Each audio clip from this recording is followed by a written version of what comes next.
Professor হুমি হল ফার্মগেটের পক্ষ থেকে সবাইকে স্বাগতম। আজকে যে বিষয়টি নিয়ে আপনাদের নিকট এসেছি তা হচ্ছে পেটের সমস্যা। এক কথায় পেটের সমস্যা, কারণ পেটে অস্বস্তি। কি কারণ? পেট ফুলে যাচ্ছে। কি কারণ? কারণ খুঁজে পাচ্ছে না। সর্বশেষ রোগীর মুখ থেকে জানা যায় টয়লেট ক্লিয়ার হয় না, বারবার টয়লেটের ব্যাগ হয় কিন্তু টয়লেট ক্লিয়ার হয় না। এই সকল রোগীদেরকে অনুরোধ করে বলবো, প্রত্যেক মাসে হাজার হাজার টাকা শুধু টেস্টে খরচ না করে আপনারা একজন জার্মানি হোমিও ওষুধ যে দোকানে বিক্রি হয় এবং রেজিস্টার্ড প্রাপ্ত একজন চিকিৎসকের পরামর্শ নিয়ে ওষুধ সেবন করেন, অবশ্যই আপনি উপকৃত হবেন। অসংখ্য রোগী আসতেছে ইনশাল্লাহ, যে এমন প্রত্যেক রোগীর মুখে হাসি, যে অনেক আরাম আছে।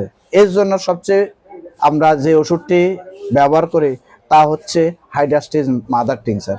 তবে হ্যাঁ, অল্প টাকা না, এটা 1 আউন্সের দাম 1200 টাকা। এরপরে যে ওষুধটি আমরা সবচেয়ে বেশি ব্যবহার করি লাইকোপোডিয়াম। যদি সবসময় নিচের দিকে বায়ু যায় তাহলে লাইকোপোডিয়াম অনেক ভালো কাজ করে। এরপরে রোগী যদি গরম খাবার, গরম জিনিস পছন্দ করে তাহলে আরও বেশি উপকার হয়। এরপরে যে ওষুধটি ব্যবহার করি সেটা হচ্ছে সিবি কার্বোবেস। যদি গ্যাস উপরের দিকে উঠে, পেটে জ্বালা পড়া থাকে, কিছু খেলে অস্বস্তি লাগে, তাহলে কার্বোবেস খুবই আরামদায়ক। এরপরে কোনো কিছু খাবার খেলে যদি পেট ফুলে যায় তাহলে চায়না ওষুধটি তাকে আরাম দেবে।